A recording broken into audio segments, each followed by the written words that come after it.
Previously on Dilly Game Dev. But by December 1st, I will have some form of the game have custom assets. It will have the movement and camera set. It will have an objective. It will have a way to lose. And it will last, hopefully, 10 minutes of gameplay. The next 2 weeks are going to be crazy. 1 week later.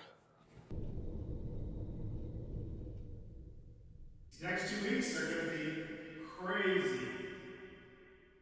But by December 1st, I will have some form of the game. These next 2 weeks are going to be crazy. Welcome back to episode 5 of Dilly Game Dev. And I'm your host.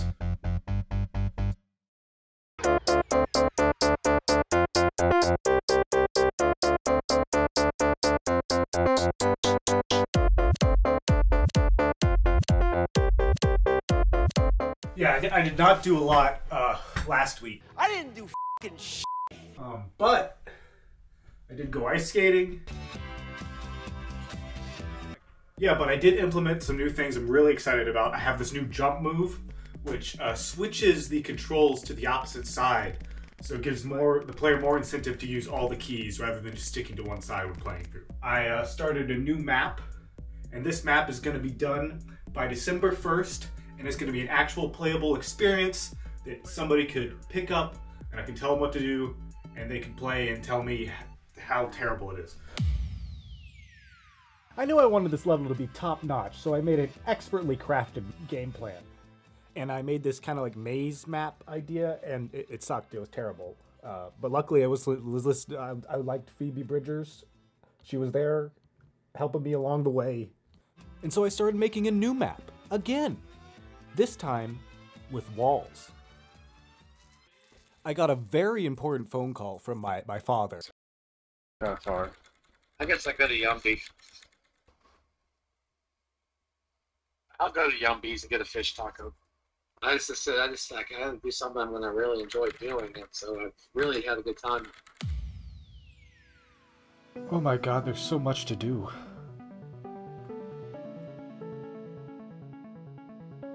Player gets a message. If the seagull gets close enough, it triggers an attack. And if it hits, right now the player just dies. Reset. So anyway, I decided to use the blueprint editor instead of using the behavioral tree because I'm lazy. Yo, ain't nobody with my clip. Oh.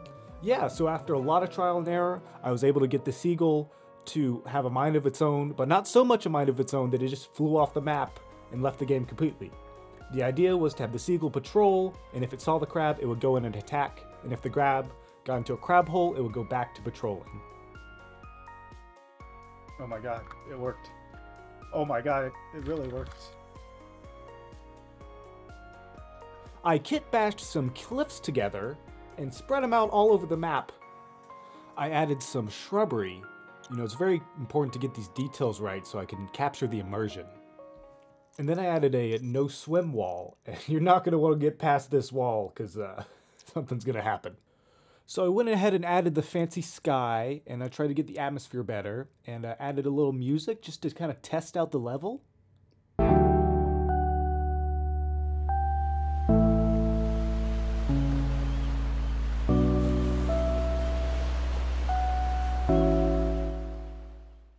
And then it was time for big boys, and by that I mean downloading a model of a shark, making him move, giving him some materials, and putting him in the game world, and it worked perfectly on the first try.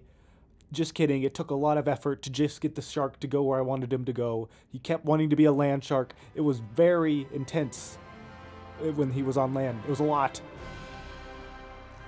Then I don't even remember what I was working on at this point. I was in the zone. I was going for it. He was gonna make it. It was gonna be a big event. It was all happening. I really did a lot of things. You know, you're not gonna see it here, but it all happened. It all was in motion. It was a wow. Look at him go.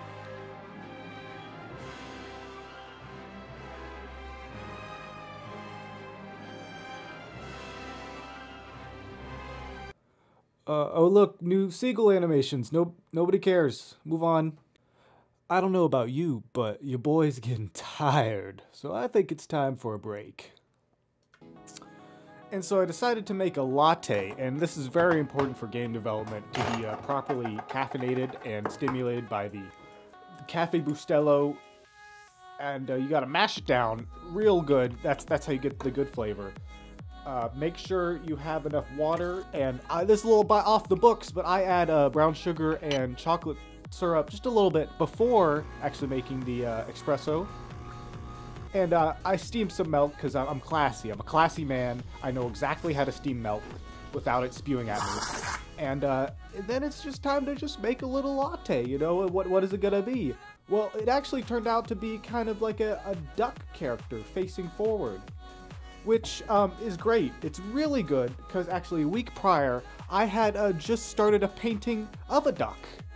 And it's like it came full circle. And I tasted it and it was pretty good.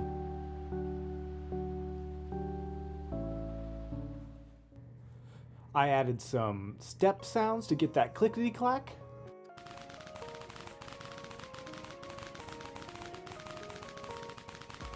I've done some really important work.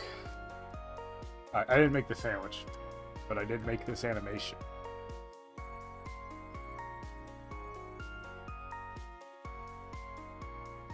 Boop.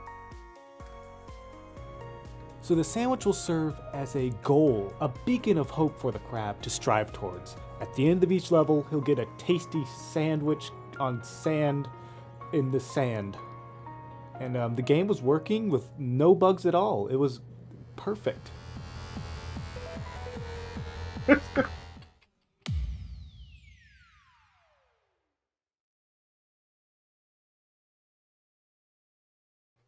And this is what we have.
So I thought I'd just share my thoughts after reviewing the gameplay test footage. Obviously, I'm not where I wanted to be at this point in time, but after looking at the footage and not working on the game for like 36 hours, I realized I still like the idea, and I still think I can make one level and really get it down tight and have it be cohesive in the sense that I don't have to stand there and tell people how to play the game, because right now there's no tutorial. But I still think I'm on the right track, and I still think it's a fun idea, and I think I can make something happen. And somebody might actually enjoy it a little bit. Alright, well, thank you for watching, and I think I'm going to take a break from releasing a video every 2 weeks, but I'm still going to keep working on the game. I'm going to kind of reformulate how I want to approach these next tasks and how I want to get this level actually presentable. But stick around because there will be more updates in the future. See ya!